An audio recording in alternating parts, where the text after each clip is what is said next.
जय श्री कृष्णा दोस्तों। चलिए शुरू करते हैं क्लास 6 की एनसीईआरटी का अध्याय 3 आरंभिक नगर। आरंभिक नगर में आज हम पढ़ेंगे हड़प्पा सभ्यता के बारे में। ये चैप्टर बहुत ही इंटरेस्टिंग है। तो चलिए बिना देरी की हुई इस वीडियो को शुरू करते हैं। इस अध्याय की शुरुआत हम हड़प्पा सभ्यता की कहानी से शुरू करेंगे। तो चलिए मैं थोड़ा डिटेल में बता देता हूँ कि हुआ क्या था एक्चुअल में। कि लगभग 150 साल पहले जब पंजाब में पहली बार रेलवे लाइन बिछाई जा रही थी, तो इस काम में जुटे जो इंजीनियर थे उनको अचानक से हड़प्पा पुरस्थल मिलता है जो आधुनिक पाकिस्तान में है। उन्होंने सोचा कि ये एक खंडर है जहाँ से हमें अच्छी ईंटें मिल जाएंगी। यह सोचकर वे हड़प्पा के खंडरों से हजारों ईंटें उखाड़ ले गए। इसमें से क्या हुआ कि उसमें से रेलवे लाइन बिछाई, और इसमें से क्या हुआ कि कई सारी इमारतें जो हड़प्पा सभ्यता की थी वो पूरी तरह से नष्ट हो गई। उसके बाद में लगभग 80 साल पहले पुरातत्वविदों ने इस स्थल को ढूंढा और तब पता चला कि यह खंडर जो था वो उपमहाद्वीप के सबसे पुराने शहरों में से एक है, क्योंकि इस नगर की खोज सबसे पहले हुई थी। इसीलिए इसके बाद में मिलने वाले इस तरह के सभी पुरास्थल में जो इमारतें और भी चीज़ें मिली उन्हें हड़प्पा सभ्यता की इमारतें कहा गया। इन शहरों का निर्माण लगभग 4700 साल पहले हुआ। इसके बाद में हम शुरू करते हैं खोज तथा उत्खनन, क्योंकि हड़प्पा सभ्यता सिर्फ एक ही बार में नहीं खोज लिया गया था। जब उसकी रेलवे लाइन बिछाई गई थी उसी समय नहीं खोज लिया गया था हड़प्पा सभ्यता। ये 3-4 बार ऐसे हुआ और उसको अनदेखा कर दिया गया था। उसके बाद में ये हड़प्पा सभ्यता खोजा गया। कैसे खोजा गया चलिए पढ़ते हैं। सिंधु घाटी सभ्यता के बारे में सबसे पहले 1826 में चार्ल्स मेसन नामक अंग्रेजी विद्वान ने हड़प्पा के टीले की खोज की तथा यहाँ से कुछ ईंटें प्राप्त की। किंतु इस समय ना तो कोई उत्खनन हुआ, ना ही इस पर कोई विचार हुआ, और ना ही कोई बड़े पैमाने पर इस पर काम चला।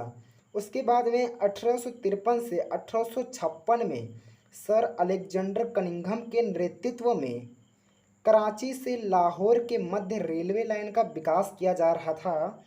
उस समय ब्रिटेन बंधुओं यानी जॉन ब्रिटेन और विलियम ब्रिटेन के द्वारा भी प्राचीन काल की कुछ ईंटें प्राप्त की गई, किंतु पुनः इस पर कोई ध्यान नहीं दिया गया। इस पर कोई उतना जोर नहीं दिया गया कि इसमें ना ही कोई उत्खनन हुआ, ना ही इस पर कोई विचार हुआ।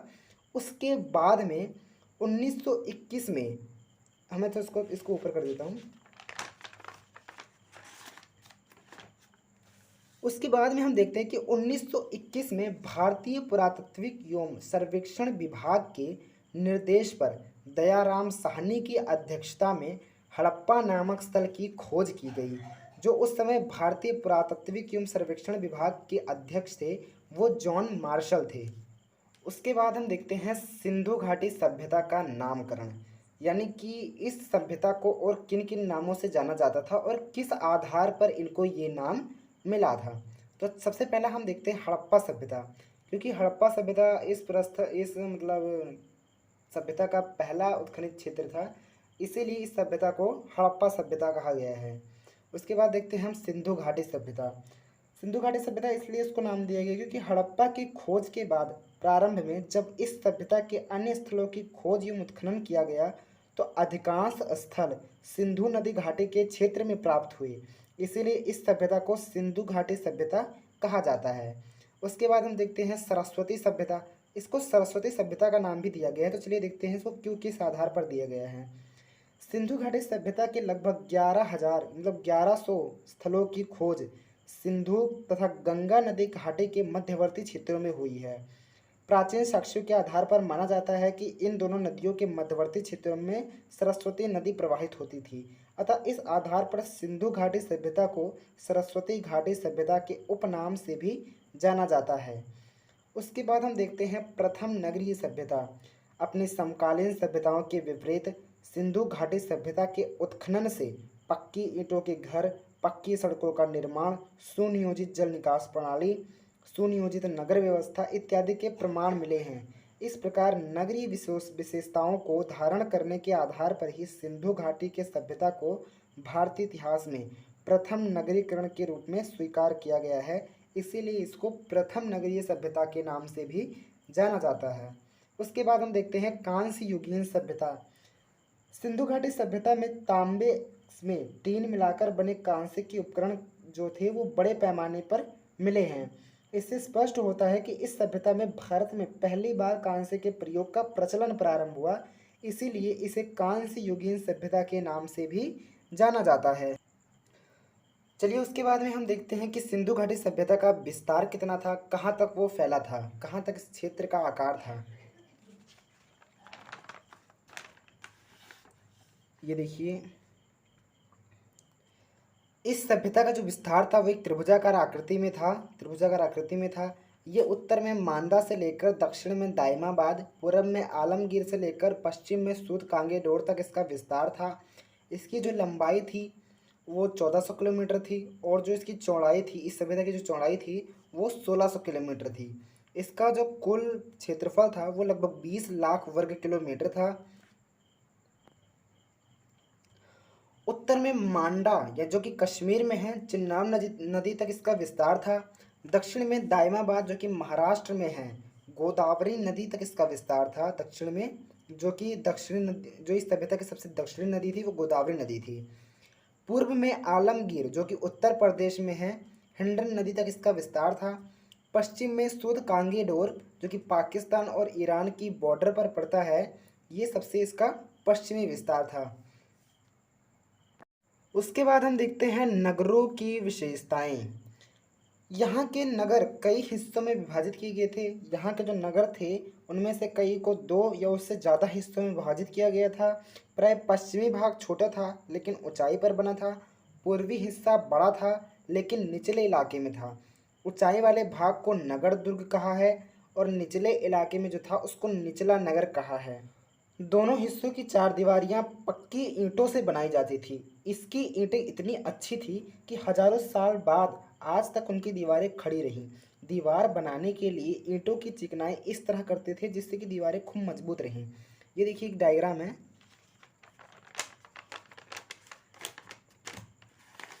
ये देखिए, ये नगर दुर्ग है, ये निचला नगर है। ये ऊंचाई पर बना है लेकिन छोटा है। ये निचला नगर है, यानी ये निचला नगर था लेकिन ये पूर्वी हिस्सा ये बड़ा है। ये पूर्वी भाग है, ये पश्चिमी भाग है। इसकी जो चार दीवारें थी वो पक्की ईंटों की बनी थी। मजबूती के लिए दीवारों पर चिकनाई की जाती थी ताकि ये और भी मजबूत रह सकें। उसके बाद यहाँ पर देखिए मोहनजोदड़ो। मोहनजोदड़ो में हमने देखा है कि वहाँ पर एक विशाल स्नान घर मिला है। वो ईंटों और प्लास्टर से बनाए गए थे। उसके रिसाव के लिए प्लास्टर के ऊपर चारकोल लगाई जाती थी ताकि इसमें रिसाव ना हो पानी का। और मतलब क्या होता था कि स्नान के बाद उसको खाली कर दिया जाता था। उसमें जब पानी आता था वो कुएं की सहायता से लाया जाता था। यहाँ पर संभवतः कोई विशेष जो व्यक्ति था वो किसी विशेष अवसर पर यहाँ पर स्नान करता था। ये देखिए डायग्राम है। ये स्नान घर है जो कि मोहनजोदड़ो में मिला है। इसमें उतरने के लिए दोनों तरफ क्या सीढ़ियाँ थी। इसके चारों ओर कमरे बने हुए थे। ठीक है। उसके बाद हम देखते हैं कालीबंगा और लोथल में अग्निकुंड मिले हैं। यहाँ पर यज्ञ होने के साक्ष्य मिलते हैं। उसके बाद हड़प्पा, मोहनजोदड़ो और लोथल में बड़े बड़े भंडार गृह मिलते हैं क्योंकि जो वहाँ पर अनाज उत्पादन होता था उसको इकट्ठा करने के लिए ये भंडार गृह बनाए गए होंगे। उसके बाद देखते हैं भवन, नाले और सड़कें। इन नगरों के घर आमतौर पर 1 या 2 मंजिल के होते थे। घर के आंगन के चारों ओर कमरे बनाए जाते थे। अधिकांश घर में एक अलग स्नान घर होता था और कुछ घरों में कुएं भी होते थे। ये देखिए एक छोटा सा घर है। ये मतलब छोटा सा डायग्राम है। ये एक आंगन है। आंगन के चारों ओर कमरे होते थे। कुछ घरों में कुएं भी होते थे और कुछ घरों में स्नान घर भी होते थे। उसके बाद में हम देखते हैं कि कई नगरों में ढके हुए नाले भी होते थे। इन्हें सावधानी से सीधी लाइन में बनाया जाता था। हर नाले में हल्की ढलान होती थी ताकि पानी आसानी से बह सके। अक्सर घरों की जो नालियाँ होती थी वो सड़कों की नालियों से जोड़ दिया जाता था। जो घर की नालियाँ होती थी वो सड़कों की नालियों से जोड़ दिया जाता था जो बाद में बड़े नालों में जाकर मिल जाती थी। नालों के ढके होने के कारण इनमें जगह जगह पर मेल होल बनाए जाते थे जिनके जरिए इनकी देखभाल और सफाई की जा सकती थी। घर, नाले और सड़कों का निर्माण जो था वो एक योजनाबद्ध तरीकों के साथ ही किया गया था। इसीलिए तो इसको प्रथम नगरीय सभ्यता भी कहा जाता है क्योंकि यहाँ पर जो मतलब जो यहाँ पर व्यवस्था थी वो एकदम आधुनिक तरीके से की गई थी। ये देखिए एक छोटे से डायग्राम की मदद से हम समझते हैं कि जो घर की जो नालियाँ थी वो सड़कों की नालियों से जाकर मिल जाती थी। फिर जो सड़कों की नालियाँ थी वो बड़े नालों से जाकर मिल जाती थी। इन नालों में ढके होने के कारण इनमें जगह जगह मेन होल भी बनाए जाते थे, जिसके ज़रिए इनकी देखभाल और सफाई की जाती थी। घर के नाले और सड़कों के जो नाले थे, इनका जो निर्माण था वो एक योजनाबद्ध तरीके से किया जाता था। उसके बाद हम देखते हैं कि यहाँ का नगरीय जीवन कैसा था। नगरों में हलचल रहा करती थी। संभवतः यहाँ के जो शासक थे वो नगर नियोजन की योजना में जुटे रहते थे हमेशा। शासक लोगों को दूर दूर भेजकर बहुमूल्य वस्तुएं मंगवाया करते थे। संभवतः है कि उनको वो वस्तुएं अपने पास रखने की मतलब इच्छा रहती होगी या उन्हें पसंद था। नगरों में लिपिक भी होते थे। हम देखते हैं थोड़ा सा और ऊपर करके। नगरों में लिपिक भी होते थे जो मोहरों पर तो लिखते ही थे, साथ में अन्य चीज़ों पर भी लिखते थे। शायद से नष्ट हो चुकी होंगी क्योंकि इसके अलावा कोई और चीज़ें भी मिली नहीं हैं। नगरों में शिल्पकार स्त्री पुरुष भी रहते थे। लोग लंबी लंबी यात्राएं भी करते थे तथा वहाँ से बहुमूल्य वस्तुएं भी लाते थे। उनके उस जगह की कहानी किस्से भी लाते थे। कई सारे खिलौने लाते थे जो बच्चों के द्वारा खेले जाते थे। ये अध्याय यहीं पर ख़त्म होता है। उसके बाद मिलते हैं हम नेक्स्ट पार्ट में, क्योंकि ये अध्याय भी पूरी तरह से कंप्लीट नहीं हुआ है। इसके बाद हम मिलते हैं अगले पार्ट में। जय श्री कृष्णा, राधे राधे।